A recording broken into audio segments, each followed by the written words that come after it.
The fluorescent lights hummed above me like trapped insects. I'd been sitting in this same plastic chair for 6 hours, maybe seven. Time had stopped meaning anything around 3 in the morning when the paramedics wheeled my father through those double doors and disappeared into the maze of corridors beyond. The waiting room smelled like disinfectant and old coffee, that particular hospital smell that gets into your clothes and follows you home. Except I wasn't going home. Not yet. I was still wearing yesterday's jeans and the wrinkled button-down I'd thrown on when the call came. My phone had buzzed against the nightstand at 1:47 a.m., a number I didn't recognize, but something in my chest already knew. You don't get calls at that hour unless the world is shifting beneath your feet. Is this David Morrison? This is St. Mary's Hospital. Your father. The rest had blurred together. Cardiac episode. Emergency surgery. Come as soon as you can. I hadn't called anyone. Not my sister in Portland. Not my ex, who still texted me sometimes. Not even my best friend Marcus, who would have driven across town without question. I just grabbed my keys and driven through empty streets with my hazards on, my hands shaking against the steering wheel. Now I sat in this sterile purgatory, staring at the same motivational poster on the opposite wall. A sunrise over mountains with the words, "Hope is the light that guides us through our darkest hours," in cheerful blue script. The irony wasn't lost on me. Dawn had come and gone while I sat here, and I felt further from light than ever. The waiting room was mostly empty. An elderly woman dozed in the corner, her purse clutched tight against her chest. A man in scrubs sat 3 chairs down, scrolling through his phone with dead eyes, probably just finished his shift and waiting for someone to pick him up. The reception desk was staffed by a tired-looking nurse who'd stopped making eye contact with me after the 3rd time I'd asked if there was any news. I was alone, completely, utterly alone, and that was exactly how I designed my life to be. The double doors wheezed open and I looked up automatically. The way you do when you've been waiting for news that might never come. But it wasn't a doctor in scrubs carrying my father's fate. It was just another person stepping into our little purgatory. He was tall, maybe 6'2", with dark hair that looked like he'd been running his hands through it. He wore a simple gray t-shirt and jeans and carried a worn canvas duffel bag over one shoulder. There was something about the way he moved, careful, deliberate, like someone who was used to navigating difficult spaces without disturbing the stillness. He didn't go to the reception desk, didn't announce himself or ask questions. He just paused for a moment, scanning the room, and then walked over to where I was sitting. Without a word, he settled into the chair 1 seat away from mine, placing his bag on the floor between his feet. I watched him from the corner of my eye. He didn't check his phone or fidget with anything in his pockets. He just sat there, hands folded in his lap, staring straight ahead at that same motivational poster. But I could feel his awareness of me like heat radiating from a fire. Minutes passed, maybe 20, maybe 40.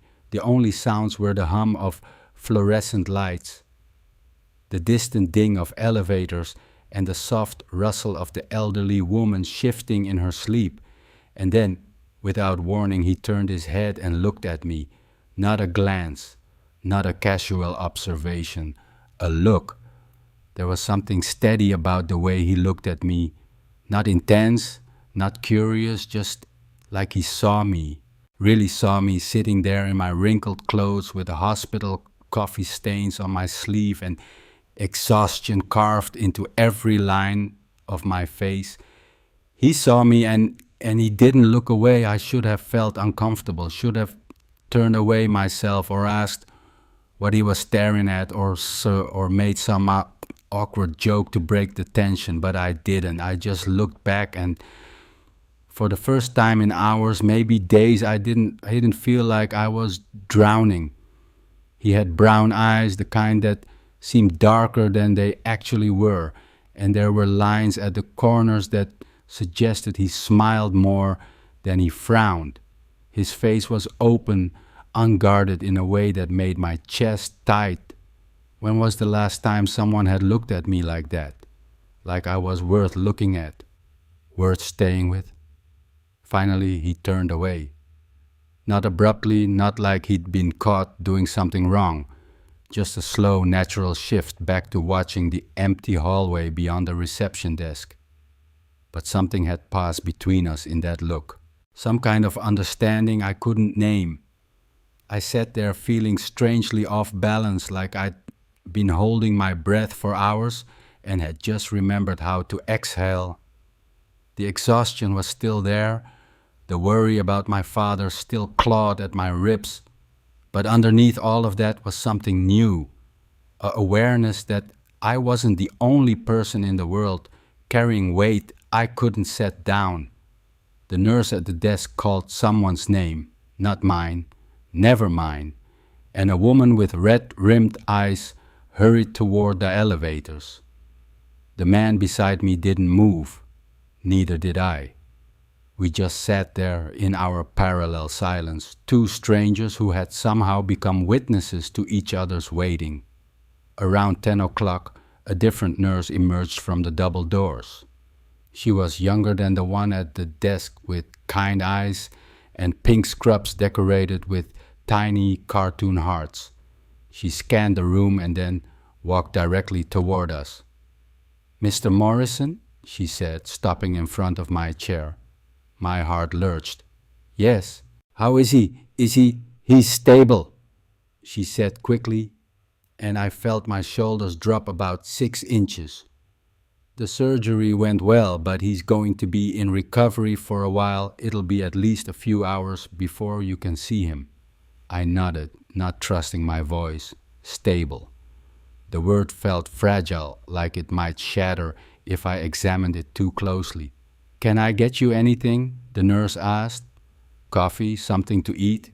There's a cafeteria on the 3rd floor if you want something better than the vending machine." "I'm okay," I lied. "Thank you." She nodded and started to walk away, then paused and looked at the man sitting beside me. "Still no change?" she asked gently. He shook his head once, a small, economical movement. Her expression softened. "I'll let you know if anything develops." "Thank you, Maria," she smiled at him, the kind of smile reserved for people you genuinely care about, and then continued on her rounds. I watched her go, processing what I'd just witnessed. He wasn't waiting for news about his surgery like I was. He was waiting for change, for something that wasn't coming quickly, maybe wasn't coming at all. I wanted to ask, what kind of change? Who was he waiting for? But the words felt too heavy, too invasive for the delicate silence we'd built between us. Instead, I leaned back in my chair and closed my eyes, letting myself feel the relief of my father's stability wash over me in waves. When I opened my eyes again, the man was gone. I felt his absence immediately, like a sudden drop in temperature. The chair beside me looked impossibly empty, and I realized I'd gotten used to the quiet solidarity of his presence. I hadn't even learned his name, but 20 minutes later he was back. He carried 2 cups of coffee from the machine down the hall, the kind that barely qualified as coffee, more like brown water with delusions of caffeine. Without a word, he placed one on the armrest of the empty chair between us and settled back into his spot with the other. I stared at the cup. It was still steaming, and I could smell the artificial hazelnut flavoring from where I sat. Such a small gesture, such a simple kindness. but my throat felt tight as I reached for it. "Thank you," I started to say, but he was already looking away, back to his vigil of watching the hallway. So I didn't say it out loud. I just picked up the coffee and took a sip, letting the warmth spread through my chest. It tasted like disappointment and chemicals, exactly like every other cup of hospital coffee I'd ever had. But somehow it was exactly what I needed. We drank our coffee in comfortable silence. Not the awkward silence of strangers forced together, but something deeper. Something that acknowledged we were both carrying things too heavy to put into words. He hadn't said anything beyond those two words to the nurse. "Thank you, Maria." But somehow it was the first time in days I didn't feel alone. The afternoon stretched on. People came and went through the double doors, some with good news written in the relief on their faces, others with the hollow look of those who'd received the call no one wants to get. We watched them pass like ships in the distance, their stories briefly intersecting with our own waiting room vigil before disappearing into their own complicated lives. Around 3 o'clock, I couldn't sit still anymore. The plastic chair had started to feel like a cage, and my father's condition hadn't changed since the morning update. Still stable, still in recovery, still hours away from being able to see visitors. "I need to walk," I said to no one in particular, then realized I'd spoken out loud for the first time since thanking the nurse. The man beside me glanced over, and I felt compelled to explain. I need to move." He nodded, like he understood completely. I left him there and took the elevator to the 3rd floor, then walked the perimeter of the building 3 times before finding myself in the cafeteria the nurse had mentioned. It was mostly empty except for a few staff members grabbing late lunches and an elderly man feeding himself soup with shaking hands.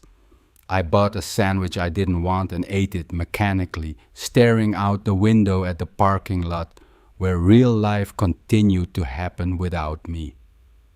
When I returned to the waiting room an hour later, he was still there.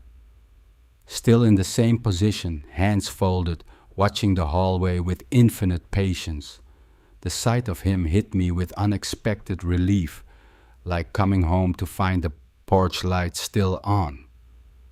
I settled back into my chair and felt the familiar weight of waiting settle over me again. But it felt different now, shared somehow. The late afternoon news played softly on the mounted TV in the corner. Stories about traffic and weather and local politics, all the things that used to matter before my world narrowed to this room, these chairs, the slow tick of the clock on the wall. I found myself watching the man beside me more than the screen, the way he held perfectly still except for the occasional slow blink, the way his shoulders never tensed, never betrayed impatience or frustration. He was like a study in calm endurance, and I wondered what had taught him to wait like that. Around 5 o'clock he spoke. "You don't talk much." I turned to look at him, surprised. His voice was quiet, rougher than I'd expected, like he didn't use it very often. "Neither do you," I said. The corner of his mouth lifted in what might have been a smile. "No," he agreed. "I don't." That was all. No introduction, no explanation of why he was there or who he was waiting for. Just an acknowledgement that we were both people who carried our thoughts close to our chests, who found more comfort in silence than in the nervous chatter most people use to fill empty spaces. But somehow, those few words changed everything, made us conspirators instead of just two strangers, occupying the same space, partners in this particular kind of endurance.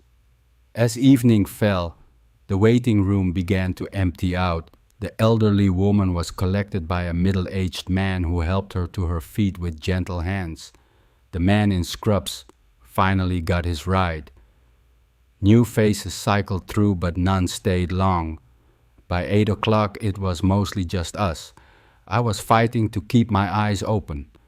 I'd been running on adrenaline and bad coffee for almost 20 hours, and my body was starting to shut down despite my brain's insistence that I needed to stay alert, stay ready for whatever news might come.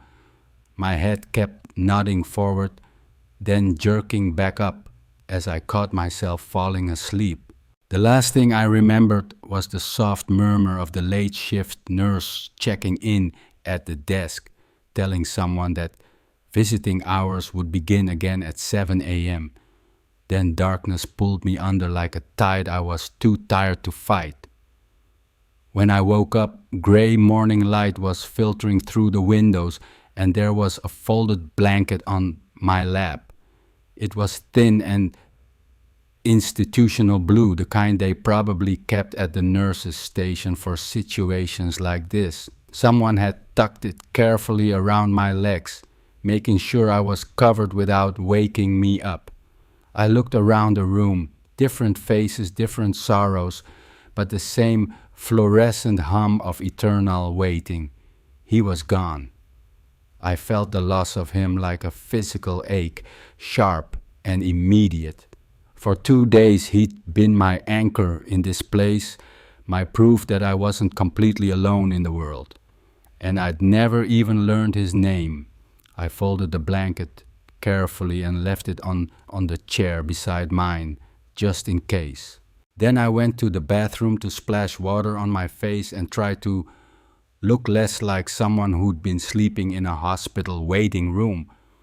The mirror showed me a stranger, hollow-eyed, unshaven, wearing clothes that had given up any pretense of professionalism. But I felt more rested than I had since this whole nightmare began. When I returned, the blanket was gone, but he was back in his chair, holding a cup of coffee that steamed in the morning air. When he saw me, he lifted his chin in a small nod of acknowledgement. "Thank you," I said, settling back into my usual spot. "For the blanket." "You looked cold." Such simple words, but they contained multitudes. The fact that he'd been watching me sleep, that he'd cared enough to make me more comfortable, that he'd stayed through the night like some kind of guardian I'd never asked for but desperately needed. "Did you sleep at all?" I asked. "Some." He sipped his coffee. "In the chair. That can't have been comfortable." He shrugged. "I've slept in worse places." There was a story there, layers of experience I couldn't even guess at. But before I could decide whether to probe deeper, Maria appeared from the double doors, scanning the room until she found me. "Mr. Morrison, your father's awake. He's asking for you." The relief was so overwhelming I actually felt dizzy. "He's okay. He's doing very well considering. The doctor will want to talk to you about next steps, but yes, he's going to be fine." I stood up so fast I nearly knocked over my chair. Fine. He was going to be fine. After 36 hours of not knowing, of preparing myself for the worst while hoping for the best, I finally had my answer. I started toward the doors, then stopped and turned back. The man was watching me with something that might have been relief in his own eyes. "Thank you," I said. Just thank you." He nodded once, the same small, economical movement I'd seen him give to Maria. But there was something softer in his expression now, something that made my chest warm despite everything. "Go," he said quietly. "He's waiting for you." I went. My father looked smaller in the hospital bed, surrounded by monitors and tubes, but his eyes were clear when they found mine. We didn't talk much. He was still groggy from the medication and I was too emotional to trust my voice. But I held his hand for an hour while he drifted in and out of sleep and felt something settle in my chest that had been jagged and sharp for 2 days. When I finally returned to the waiting room, it was late afternoon.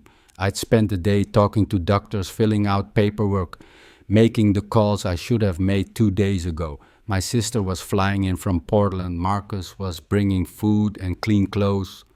The world was slowly expanding beyond these walls again, but first I needed to return to that room, to close the loop on whatever strange connection had sustained me through the worst of it. The waiting room looked different in the afternoon light, brighter somehow, less like purgatory and more like just another place where people gathered during difficult times.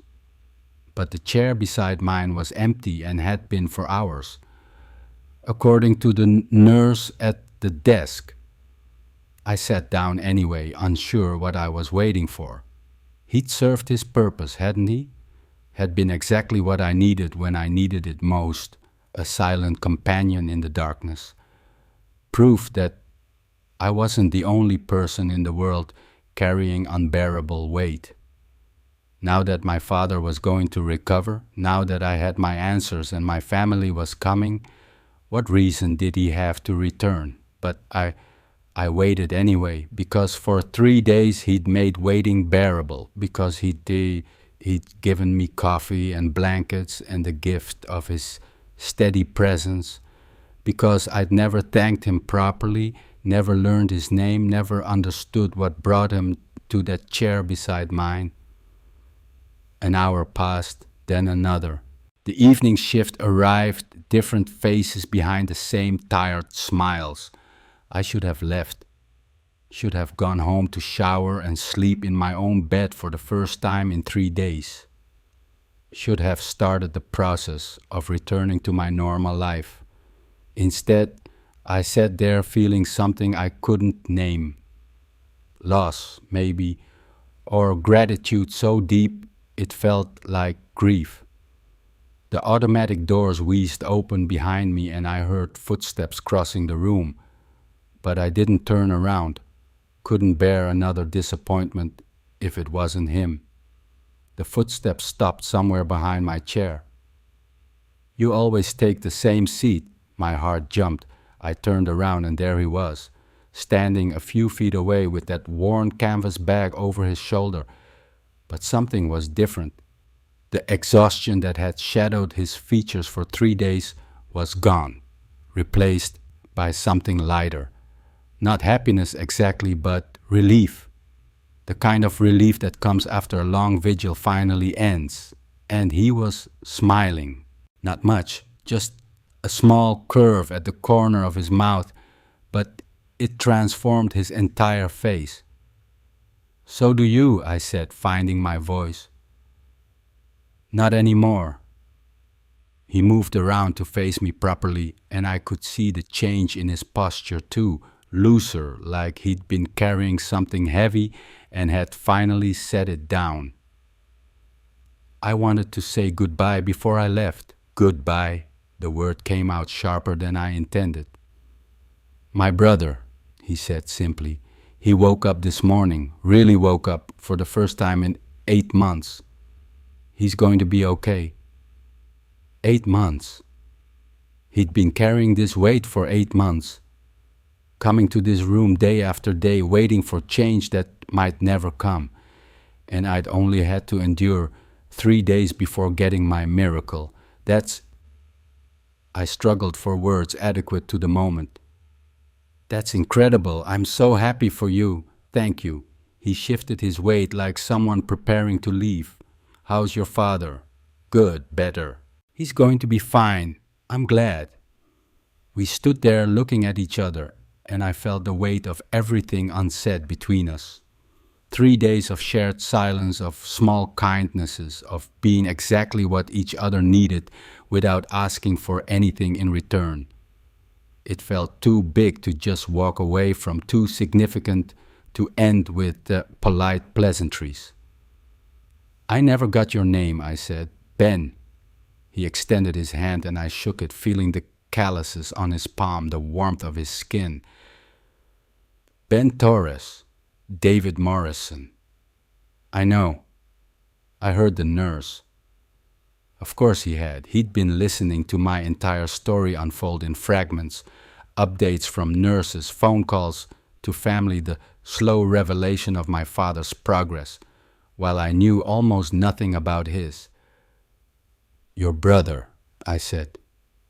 What happened to him? Ben's expression grew serious again, but not closed off. Car accident, traumatic brain injury. He's been in and out of consciousness for months, but never really present, Until today, 8 months of sitting in that chair, waiting for his brother to come back to him. 8 months of still no change and small kindnesses from nurses who knew him by name. The scope of his endurance made my 3 days seem insignificant by comparison. That must have been... I shook my head. I can't imagine. You were doing the same thing, he said quietly, just on a different timeline. 3 days isn't 8 months. Time doesn't matter when you're waiting for someone to be okay. He adjusted his bag on his shoulder. The fear feels the same. There was truth in that, the hollow terror of not knowing, of being powerless while someone you loved fought battles you couldn't help with. It was the same whether it lasted hours or months. Ben had just been braver than me, or maybe just more patient. I should go, he said. Jake, my brother, he wants to see me, really see me. Of course. I stepped back, giving him space to leave. I'm so happy for you, Ben, for both of you. Thank you, David, for everything. I wanted to ask what I'd done, what he was thanking me for. I was the one who owed him gratitude for the coffee, for the blanket, for making me feel less alone when I needed it most. But maybe that was what he meant. Maybe sitting in silence together had helped him too, had made his own waiting more bearable. He turned to go and panic fluttered in my chest. This felt too abrupt, too final, like the end of something important that I hadn't fully understood while it was happening. Ben, I called after him. He stopped and looked back. Maybe, I faltered, unsure what I was asking for. Maybe we could get coffee sometime, real coffee, not the machine kind. His smile widened, transforming his face again. I'd like that. We exchanged numbers, thumbs moving quickly over phone screens, and then he was walking away again. But this time it felt different. Not like an ending, but like a beginning. Like the strange intimacy we'd built in that waiting room was just the foundation for something larger. I watched him disappear through the automatic doors, then sat back down in my usual chair. The room felt different without him in it. Empty, but not lonely. More like a space that had served its purpose and was ready to let me go. There's a kind of intimacy in silence, I realized. When no one tries to fix it, just stays inside it with you. When someone sees you at your lowest point and doesn't look away and doesn't try to make it better with the words, just witnesses your struggle and stays close enough that you remember you're not facing it alone. Ben had given me that gift without asking for anything in return, had sat beside me through the worst of my fear and made me feel seen, made me feel less alone in the universe, and somehow, in the process, he'd become important to me in ways I was still trying to understand. I pulled out my phone and looked at his number, already saved in my contacts. Ben Torres, the man who didn't look away. Tomorrow I would call him. Tomorrow we would meet for real coffee and learn each other's stories properly, fill in the gaps that silence had left between us.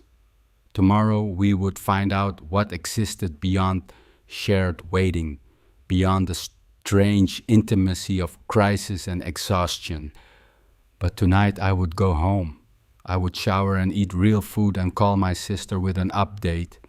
I would start the process of returning to my life knowing that my father would recover, that the worst was behind us, and I would carry with me the memory of brown eyes that saw me clearly, of small kindnesses offered without expectation, of a man who made 3 days of hell bearable simply by being present for them.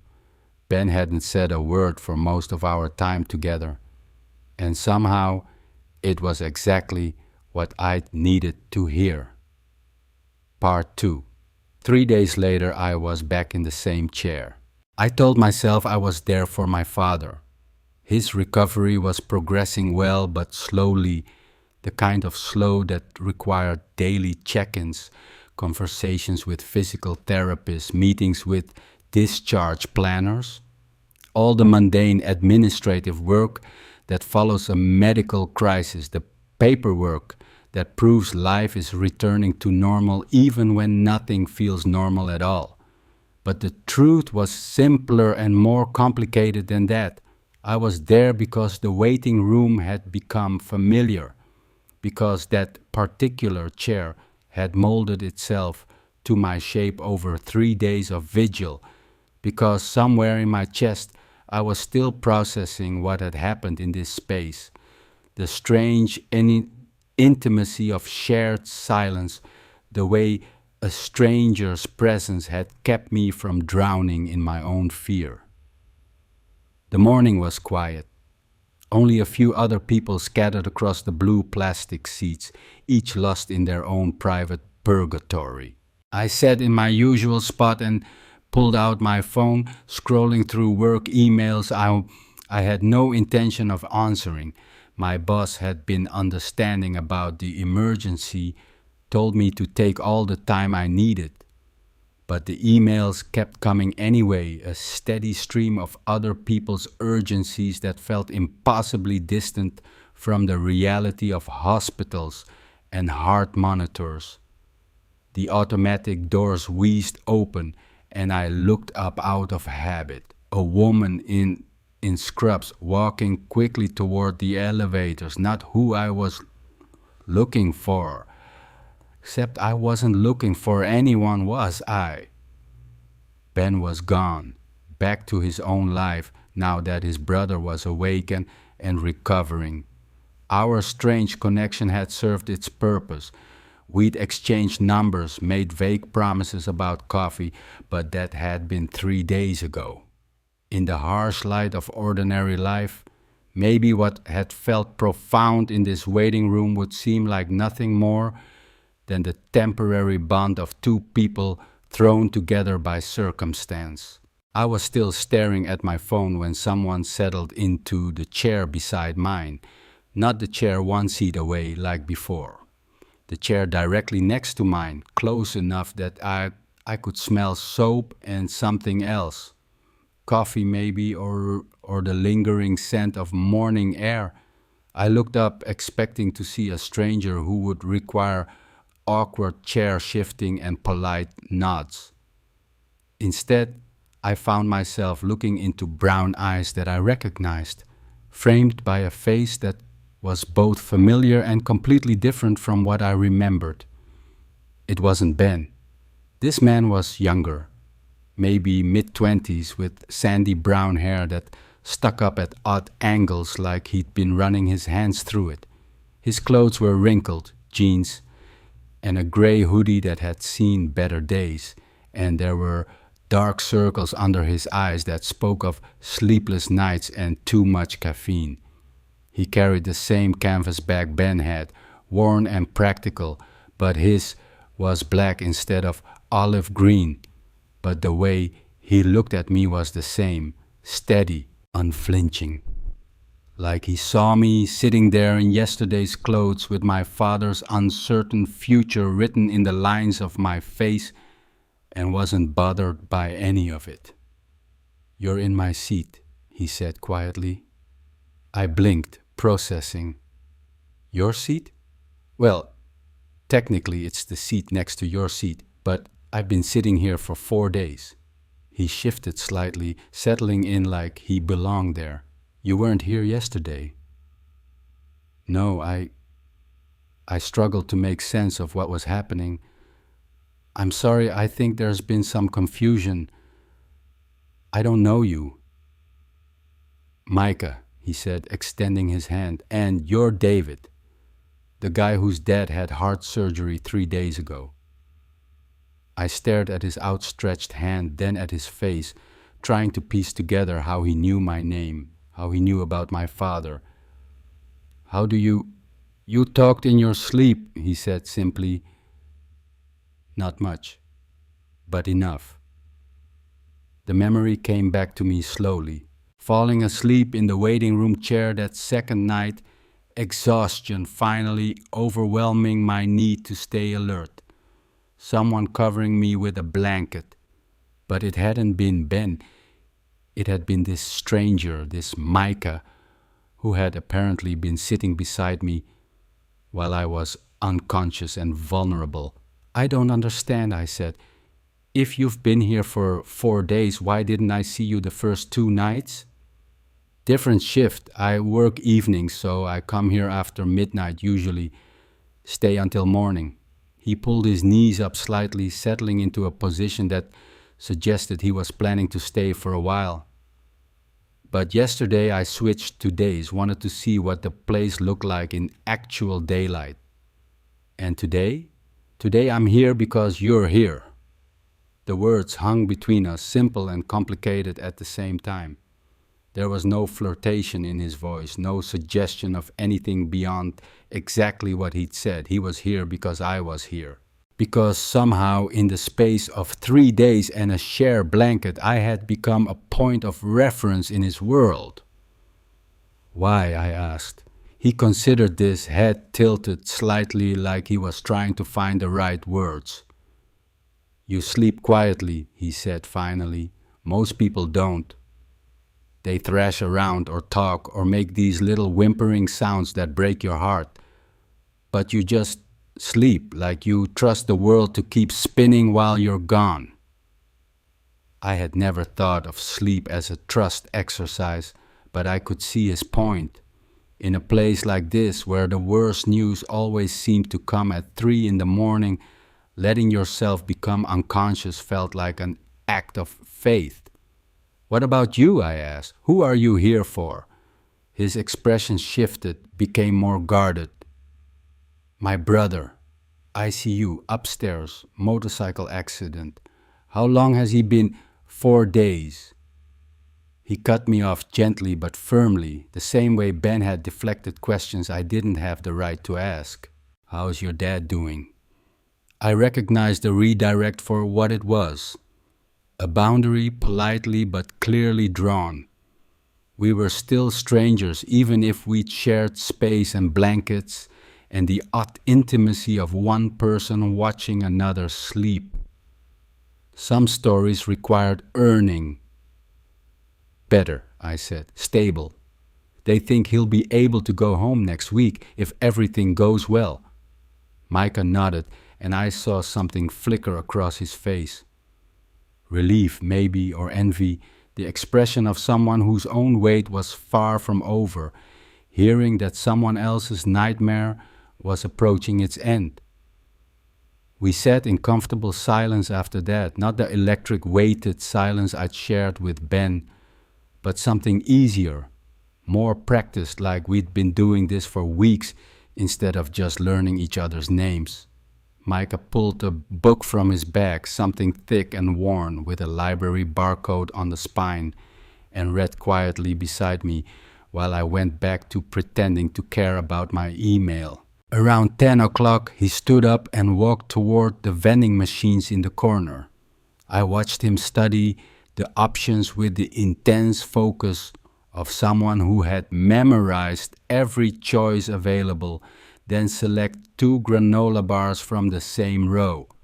He returned and handed me one without comment, then settled back into his chair and unwrapped his own. It was honey and oat, the kind of aggressively healthy snack that tasted like good intentions and cardboard. But I was hungrier than I'd realized, and it was thoughtful in the same quiet way Ben's coffee had been. A small kindness offered without expectation or fanfare. Thank you, I said.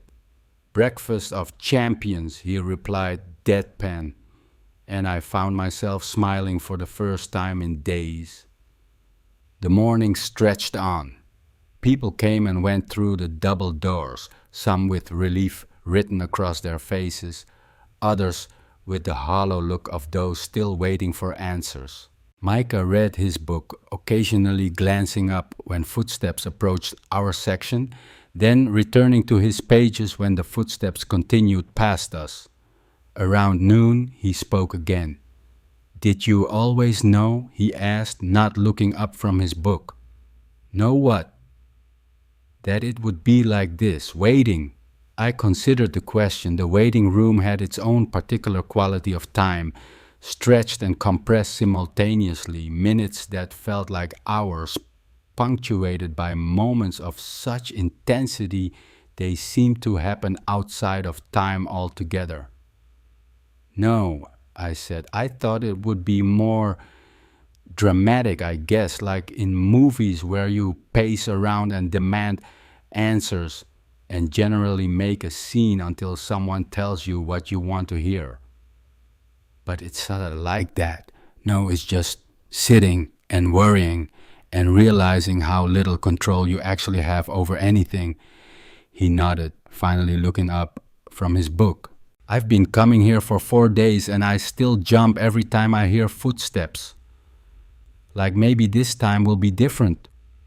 Maybe this time someone will have good news. There was something in his voice that made me want to ask more questions about his brother, about the accident, about what kind of news he was hoping for. But I remembered how Ben had shared information in small pieces, never more than I'd earned the right to know. So instead I just said, it's hard not knowing. Yeah, it is. We lapsed back into silence, but it felt different now, more intentional, like we were choosing to sit quietly together instead of just happening to be quiet in the same space. The afternoon brought new faces, new sorrows, new small dramas played out in hushed voices near the reception desk. Micah and I watched them like spectators at a play we'd already seen too many times. A woman my age crying quietly into her phone, an elderly man with shaking hands trying to fill out insurance forms, a teenager with defiant purple hair who kept checking her phone and sighing dramatically, like personal tragedy was just another inconvenience in her busy schedule. That was me at 16, I said, nodding toward the girl. Thought the whole world revolved around my problems. What changed? I thought about that. My mom got sick, cancer. I spent a lot of time in places like this, watching her get smaller and smaller until she wasn't there anymore. Made me realize how much bigger everything was than just me. It was more than I'd planned to share, certainly more than I told Ben during our 3 days together. But something about Micah made honesty feel safer. Maybe it was the way he listened without trying to fix anything, or the way he watched over me while I slept without making it weird or creepy. Whatever it was, I found myself wanting to fill in some of the spaces between us. How old were you? He asked. 17, senior year of high school. That's rough. Yeah, it was. I paused, remembering. The worst part wasn't losing her exactly, it was watching my dad afterward.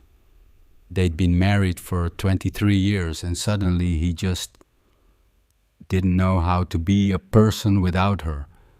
He started drinking too much, stopped taking care of himself. We fought constantly because I was trying to parent him and he resented it. Is that why you hadn't talked to him before this happened? I was surprised he remembered that detail from the scattered conversations he'd overheard.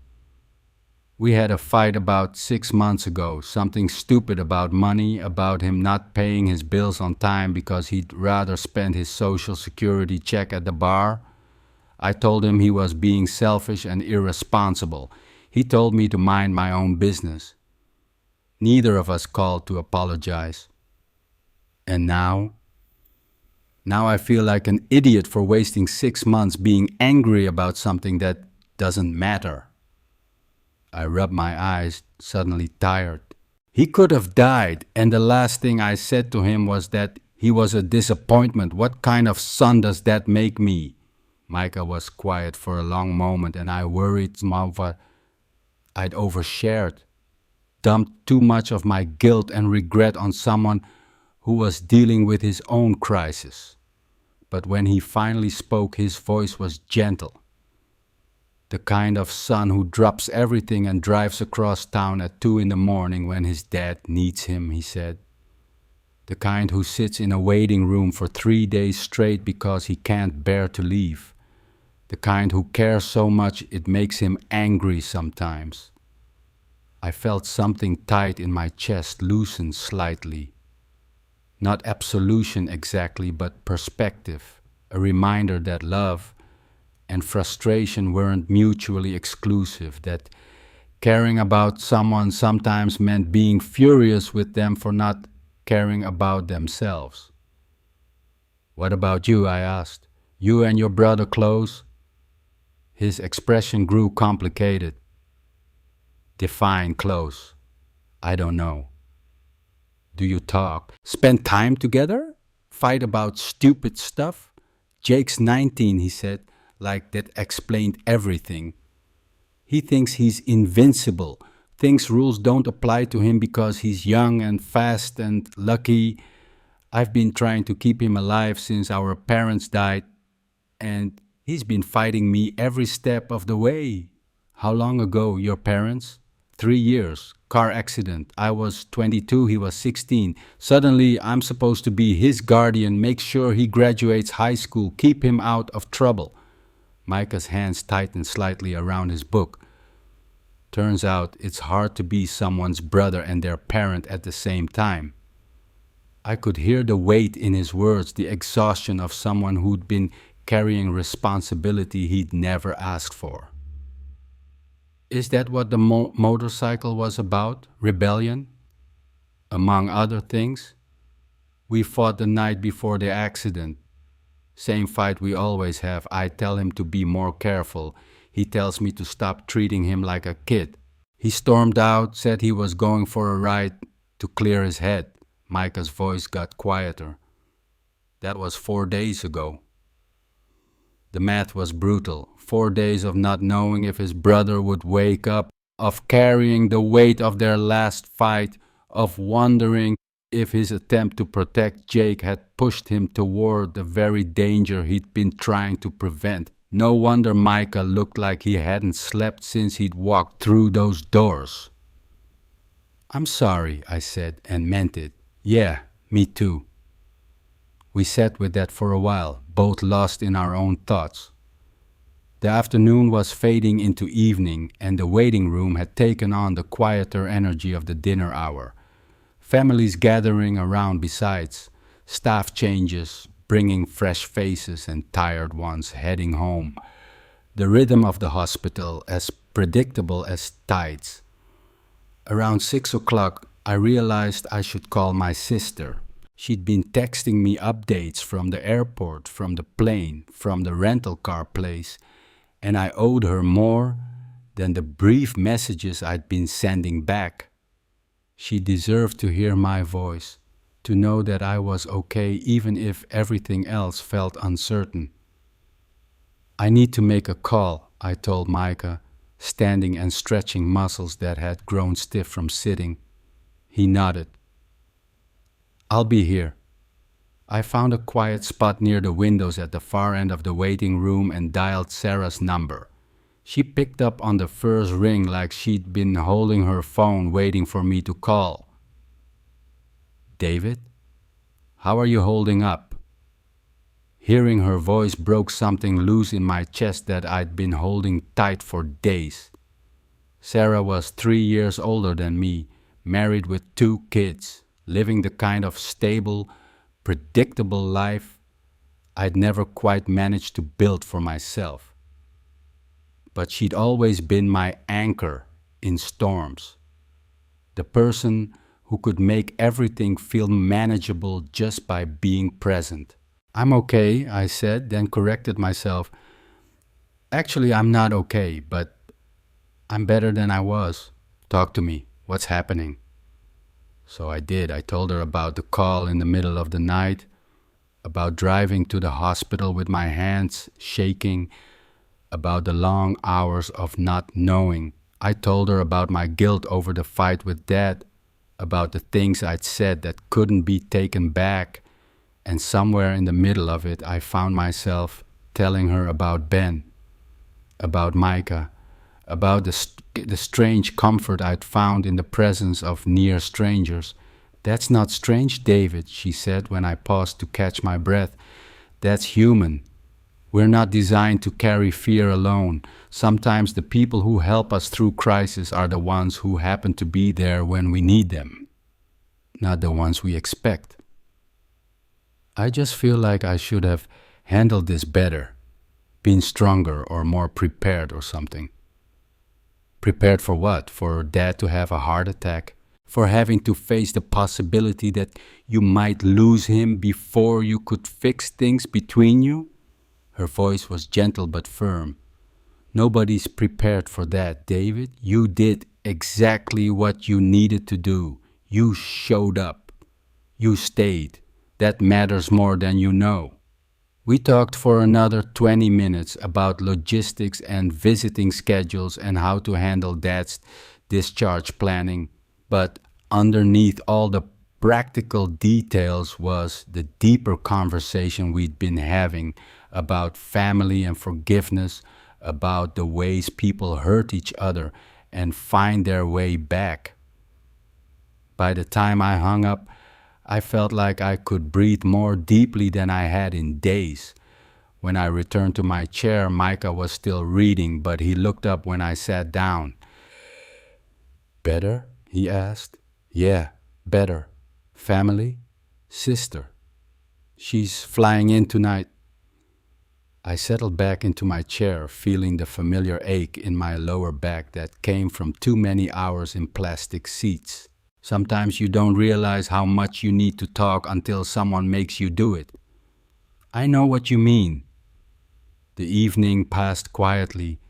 Visiting hours ended and began again, bringing new waves of people through the double doors. Micah and I stayed in our chairs, two constants in the ebb and flow of other people's emergencies.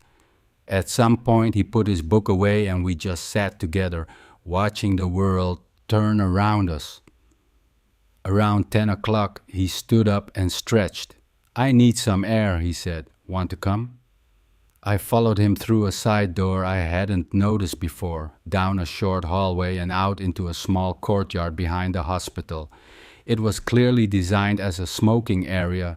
There were a few concrete benches and one of those tall ashtrays that looked like a metal mushroom, but it was empty except for us. The night air was cool against my face, carrying the sense of car exhaust and something green that might have been the hospital's landscaping. Above us, the hospital's windows glowed like a grid of yellow squares, each one representing someone's story of illness or recovery or loss. When you're here long enough, you forget what day it is, Micah said, settling onto one of the benches.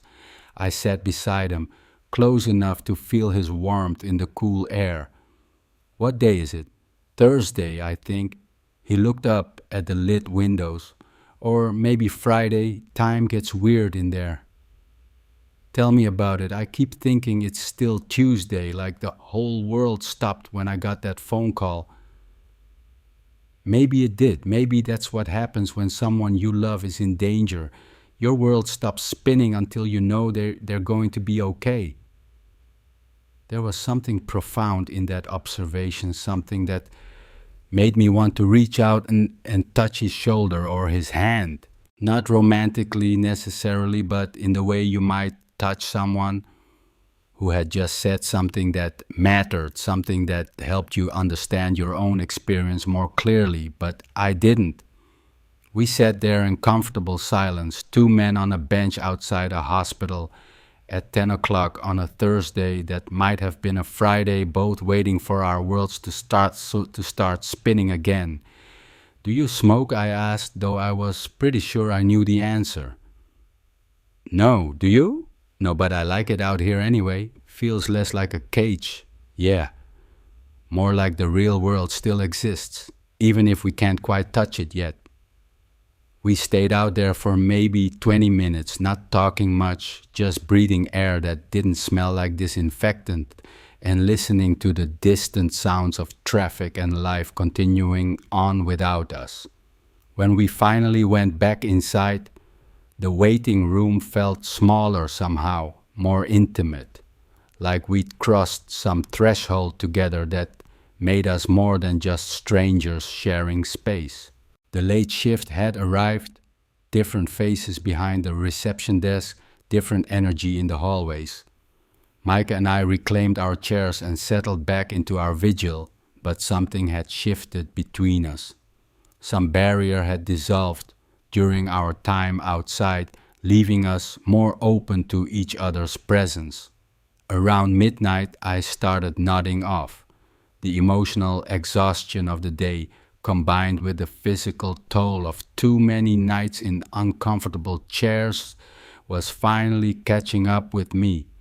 I tried to fight it, tried to stay alert in case there was news about Dad's condition, but my eyelids kept getting heavier. Go ahead, Micah said quietly. Sleep. I'll wake you if anything happens. You don't have to. I know I don't have to. I want to. So I let myself drift off, trusting this near stranger to keep watch while I was vulnerable. It should have felt strange, dangerous even, but it didn't. It felt like the most natural thing in the world, like something we'd been doing for months instead of just one night. I woke up sometime before dawn to find a blanket tucked around my shoulders and Micah still awake in the chair beside me, reading by the dim light from the vending machine corner. When he saw me stirring, he marked his place in his book and looked over. Any news? I asked, my voice rough with sleep. Quiet night. Your dad's stable, my brother. He shrugged, a gesture that contained volumes of uncertainty.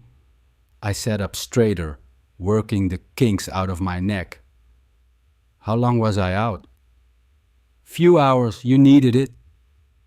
The blanket was soft and warm, the same institutional blue as the one Ben had covered me with days before. But this felt different somehow, less like a stranger's kindness and more like something deeper, care maybe, or tenderness. Thank you, I said, for watching over me. Thank you for letting me. There was something in his voice, something vulnerable that made me look at him more carefully. In the dim light, he looked younger than his 25 years, tired in a way that went deeper than just lost sleep, like someone who had been carrying too much weight for too long and was finally feeling the strain. Micah, I said, not sure what I wanted to ask or say, just knowing that his name felt important in this moment. He looked at me, really looked, with the same steady attention I'd gotten used to from Ben, but where Ben's gaze had felt like recognition, Micah's felt like invitation, like he was opening a door I could walk through if I was brave enough. Yeah. You helped, I said, the words coming out quieter than I'd intended. These past few days sitting here with you, it helped, made it bearable. He was quiet for a long moment, and I worried I'd said too much, revealed too much of what his presence had meant to me.